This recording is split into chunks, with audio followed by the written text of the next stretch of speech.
April 1945. The heart of a collapsing Nazi Germany.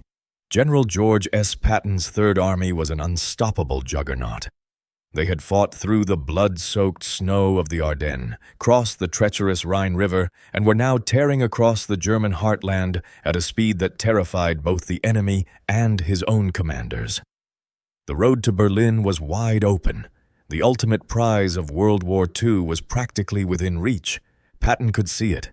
His hardened veterans, men who had bled from the beaches of Normandy to the dark forests of Bavaria, could feel it. The war was almost over. They wanted to take Berlin. But then the radio cracked to life. A message from Supreme Headquarters Allied Expeditionary Force. A direct order from Supreme Commander Dwight D. Eisenhower. Halt, stop the advance. Do not take Berlin. Patton stood in his command tent, staring at the map spread across his folding table. The red and blue grease pencil markings showed his armored divisions positioned perfectly to strike the German capital. There was practically nothing left of the German Wehrmacht to stop him.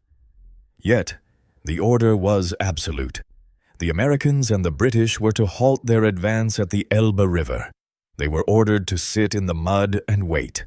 Wait for the Soviet Red Army, advancing from the east, to take the city instead. What happened next inside that command tent would echo through history, foreshadowing a conflict that would divide the world for the next 50 years.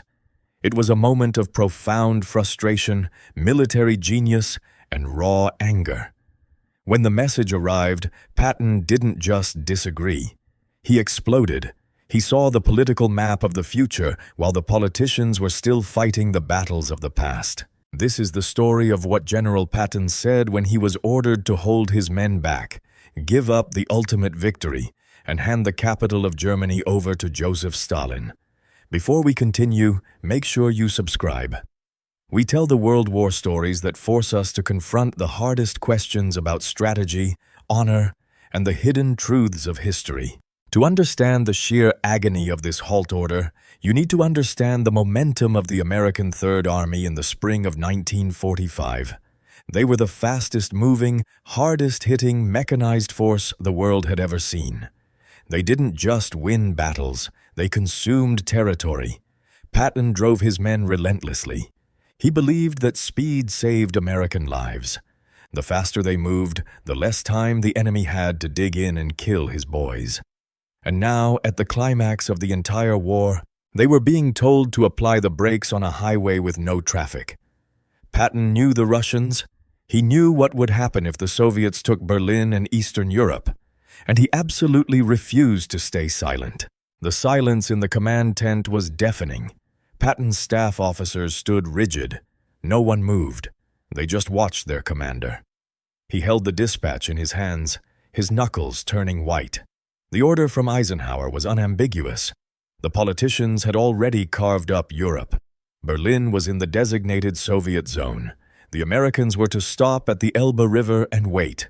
Wait for an ally Patton deeply distrusted. Wait while the Red Army marched into the heart of Germany. Patton slammed his hand onto the map table. The grease pencils jumped. He looked at his chief of staff, his eyes burning with a cold, terrifying clarity. To Patton, this wasn't just strategy. It was a betrayal of every American soldier who had bled to get them this far. He knew exactly what the Red Army was doing in the East. He had read the classified intelligence reports. He knew about the brutality, the mass executions, the systematic subjugation of Eastern Europe. They weren't liberating Europe. They were replacing one dictator with another. And now he was ordered to simply step aside. "We are making a terrible mistake," Patton said. His voice dropped to a gravelly whisper. It carried more weight than a shout. He paced the dirt floor, his polished boots creaking. He turned back to his officers. What he said next was not just insubordinate. It was fiercely prophetic. "I have no particular desire to understand them, except to ascertain how much lead or iron it takes to kill them." He wasn't talking about the Nazis. He was talking about the Soviets. Patton saw the next war before the current one had even ended. "If we have to fight them," Patton declared, "now is the time. We have the army. We have the momentum. In 10 years, we'll be fighting them anyway, and it will cost us infinitely more American blood." His staff remained completely silent. They knew he was right, but the political reality was set. The leash was pulled tight. "We shouldn't just stop," Patton continued, his voice rising, filling the space. "We should drive straight through to Berlin and take the country. The Soviets are out for themselves. If we let them take the capital, we are handing them Europe on a silver platter." He wasn't wrong. The Red Army was treating the territories they captured not as liberated lands, but as spoils of war. The political landscape of the Cold War was already being carved out in the blood and rubble of the collapsing Third Reich, and Patton was one of the few Allied commanders who saw it with absolute, terrifying clarity.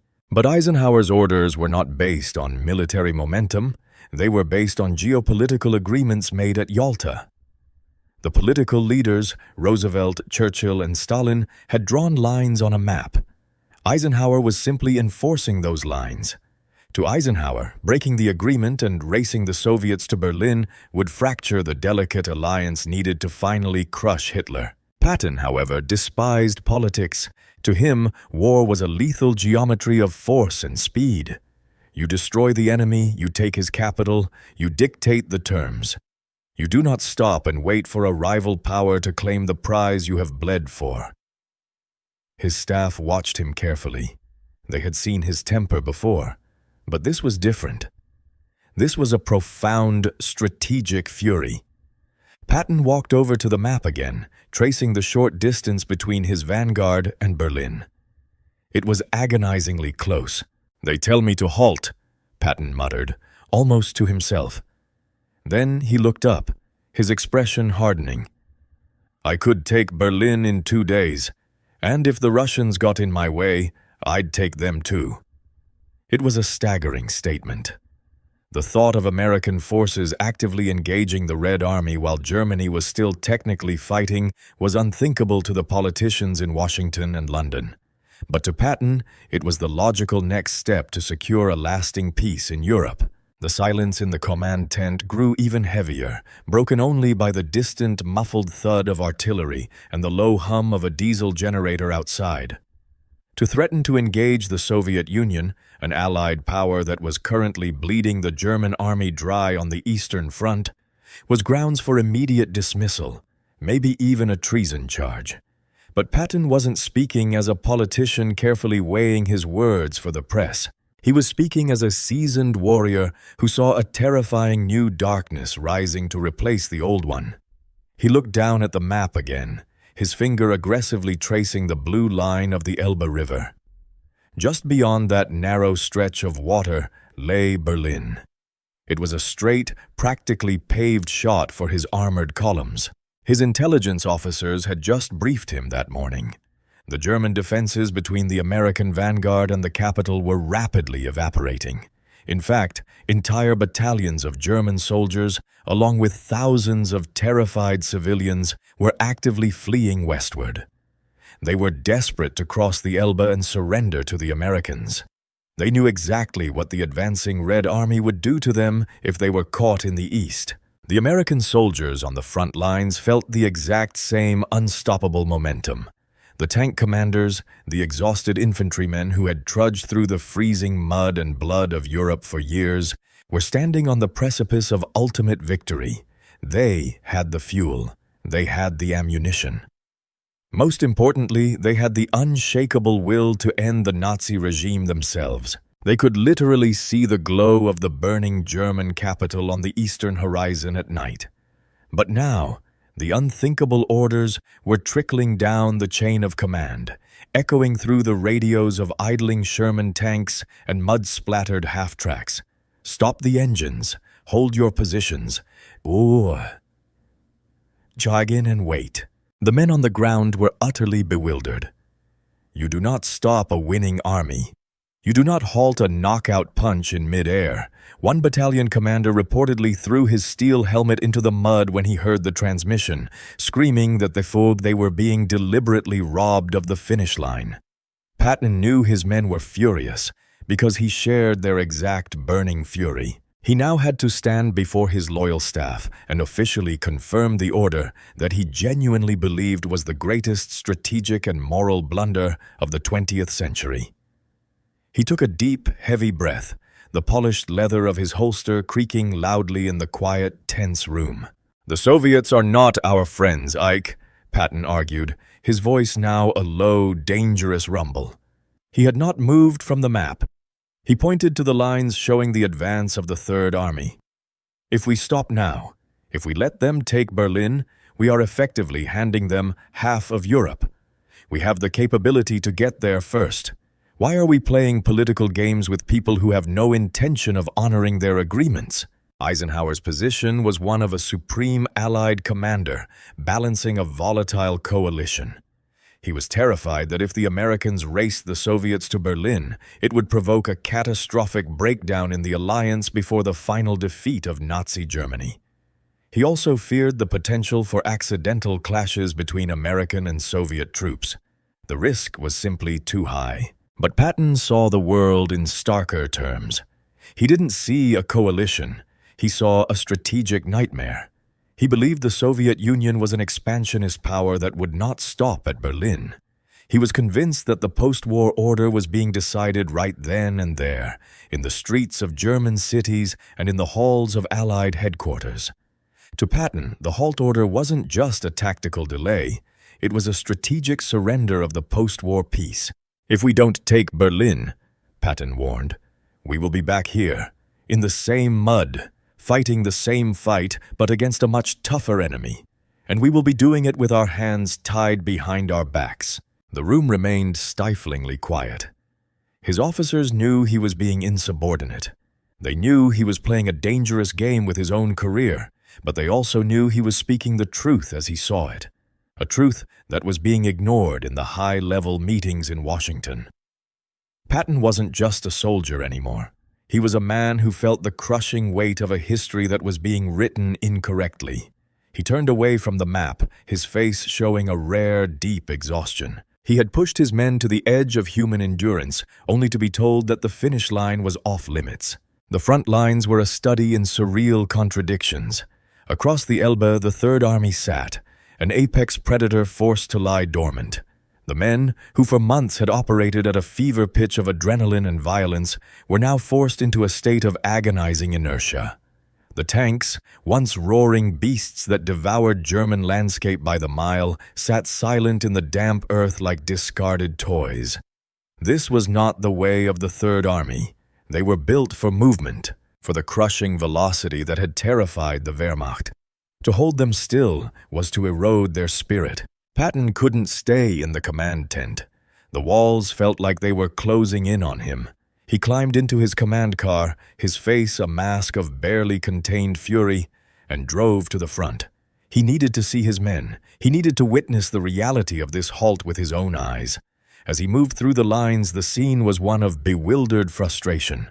GIS were sitting on the hulls of their tanks, cleaning rifles that didn't need cleaning, staring across the river toward the hazy outline of Berlin. When Patton stepped out of his vehicle, the air around him seemed to change. The soldiers straightened up, snapping to attention, but the usual spark of confidence was missing, replaced by a dull confusion. One sergeant, a veteran who had been with Patton since the desert of North Africa, approached him. The man didn't mince words. He had earned the right to speak plainly. "General," he asked, his voice steady but laced with disbelief, "we've got orders to dig in. We're 5 miles from the outskirts. We can practically see the smoke from the city. Why are we stopping now?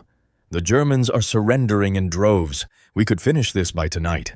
Patton looked at the sergeant, at the grime on his face, the weariness in his eyes, and the sheer, raw capability of the man. He wanted to scream. He wanted to tell this man that his life and the lives of his brothers were being used as bargaining chips in a political game they didn't even understand. He wanted to tell him that while they sat here, the Soviets were preparing to dominate the map of the future. Instead, Patton felt the crushing weight of his duty. He couldn't incite his men to mutiny, and he couldn't reveal the classified diplomatic failures of his superiors. He placed a hand on the sergeant's shoulder. "It's a long game, Sergeant," Patton said, his voice hard. "But we are not the ones playing it. We are just the ones expected to win it." It was a hollow answer, and Patton knew it. As he walked away, he realized the halt order was doing more than just stopping the war. It was poisoning the morale of the finest fighting force in history. He had promised his men victory, not a diplomatic pause. The moral injury of this halt, the feeling that their sacrifice was being traded away for political expediency, was something Patton knew would haunt his men and himself long after the guns went silent. The days of waiting dragged on like a slow-motion funeral for the war effort. The halt was supposed to be a tactical pause, a necessary diplomatic breathing room, but for Patton it was a slow-motion catastrophe. He was a man defined by motion, a general who lived in the engine roar of his tanks. This forced stagnation was rotting him from the inside out. He spent his time obsessively driving the front lines, his face a granite mask of grim defiance, checking on his men, watching the fierce fire in their eyes slowly turning into the dull haze of apathy. The Third Army, once a weapon of absolute terrifying precision, was now just a massive, idling machine sinking into the German mud. Every day, Patton received reports from his intelligence officers about the Soviet advance. They weren't pausing. They were rolling westward, occupying territory, establishing their presence, and installing puppet regimes with chilling efficiency. Patton knew the official reports from Allied headquarters were being sanitized. The diplomatic line was that the Soviets were allies, partners in the grand, noble project of European liberation. Patton saw the reports for exactly what they were, the blueprint for a future occupation of Europe. He began pushing the boundaries of his orders. Reconnaissance in force, he called it. He would authorize his troops to cross the river just to see what was there, and they would invariably find themselves miles into forbidden territory, capturing German towns, liberating concentration camp prisoners, and essentially doing the job he had been ordered to stop doing. It was a dangerous, high-stakes game of chicken with his own command. Eisenhower's staff called him daily, their voices strained, demanding to know why his units were still advancing when the lines had been drawn in stone. Patton would just shrug, his voice deceptively innocent over the field phone. "I'm just securing my perimeter, Ike." It was a bold-faced lie, and everyone on the line knew it, but they couldn't fire him. He was still the most successful, most lethal general on the continent. Yet, the pressure was mounting like a steam engine with a locked valve.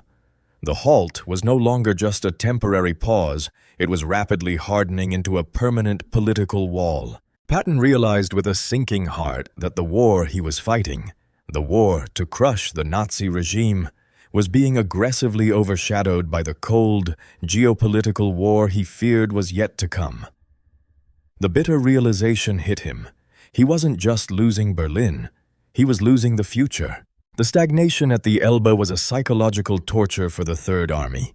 Patton, a man whose very existence was predicated on forward momentum, found himself grounded.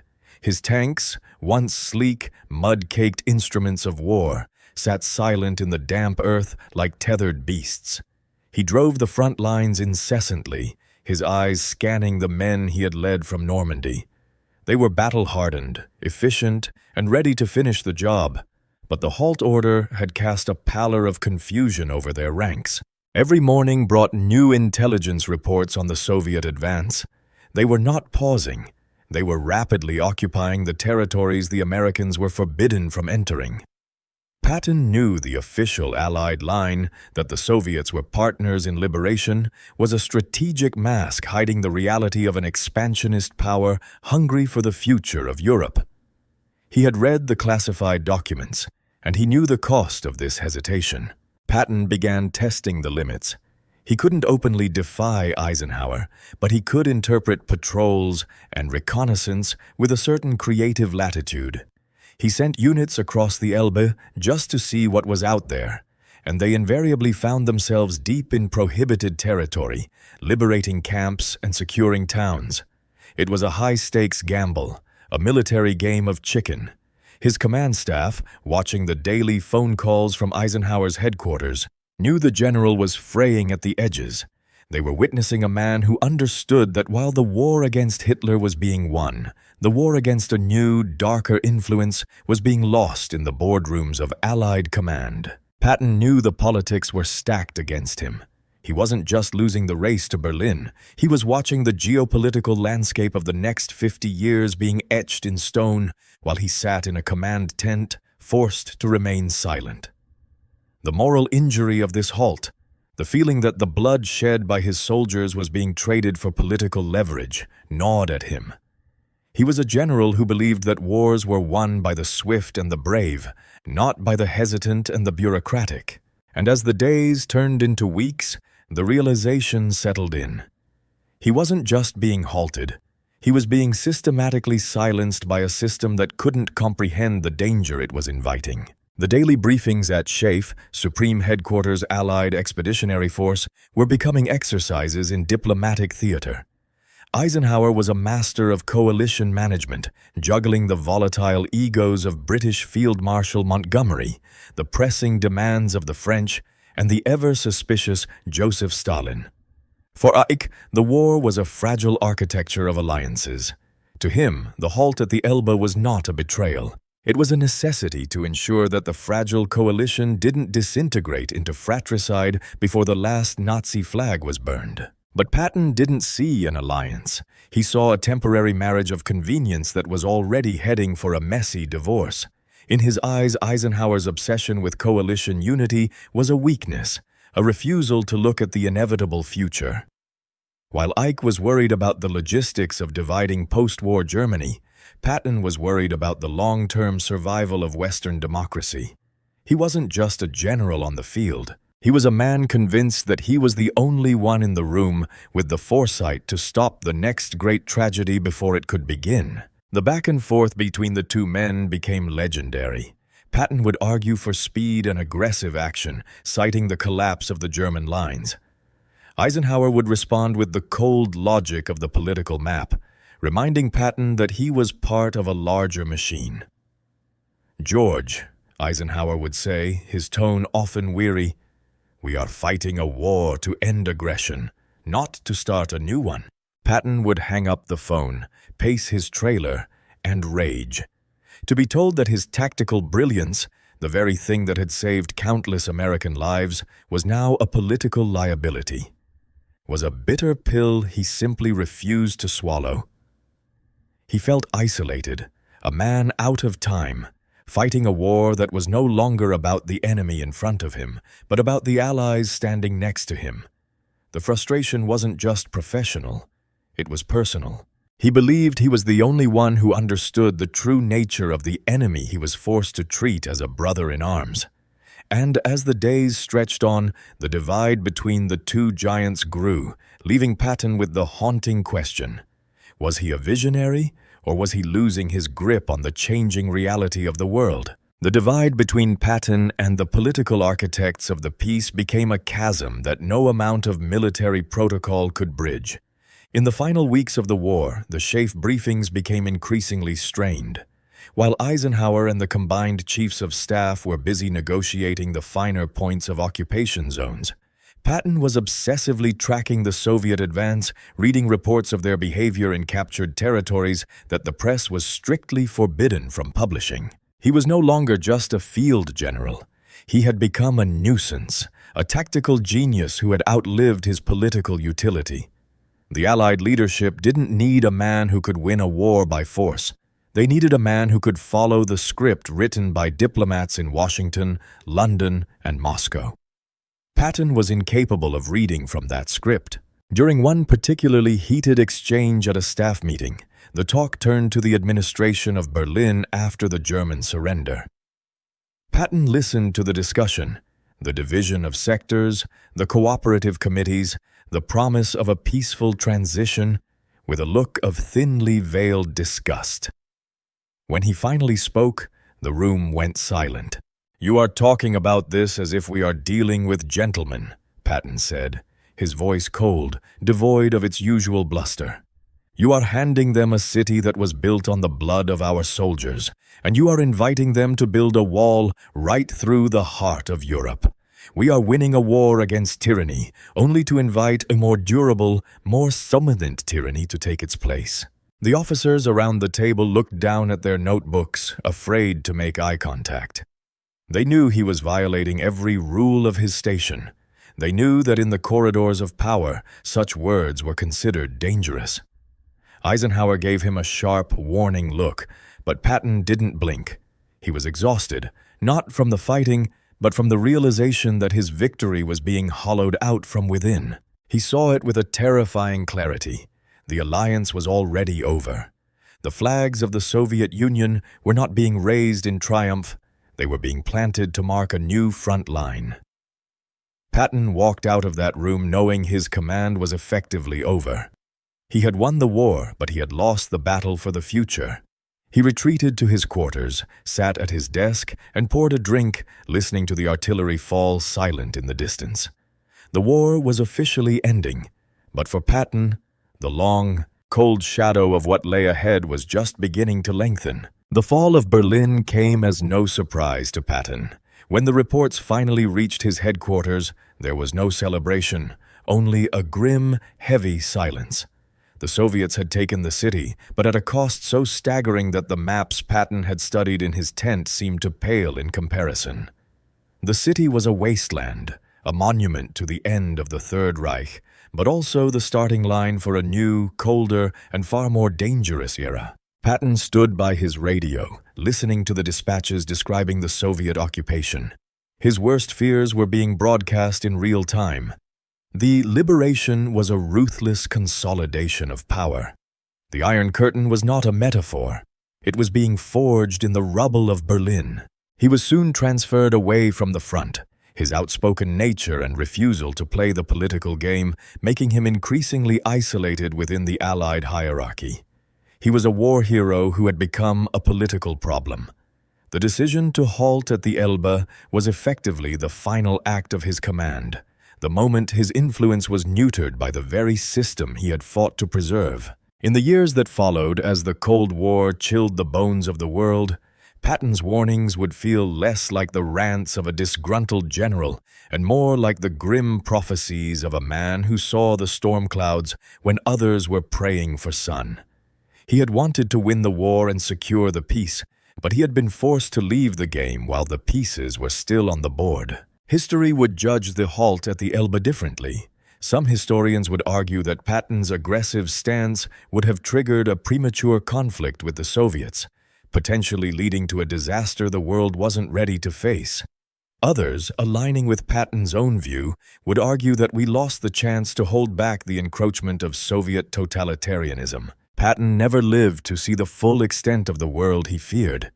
He died not in the fire of combat he so desperately sought, but in the quiet aftermath of the war he had won. Yet the question he asked in that command tent remains. If you know a greater evil is coming, do you stop or do you fight? Patton chose to fight, but the world chose to stop. And in that silence of the Third Army on the banks of the Elbe, the map of the modern world was permanently redrawn. The war against the Nazis ended, but the long, cold struggle for the soul of the 20th century had only just begun.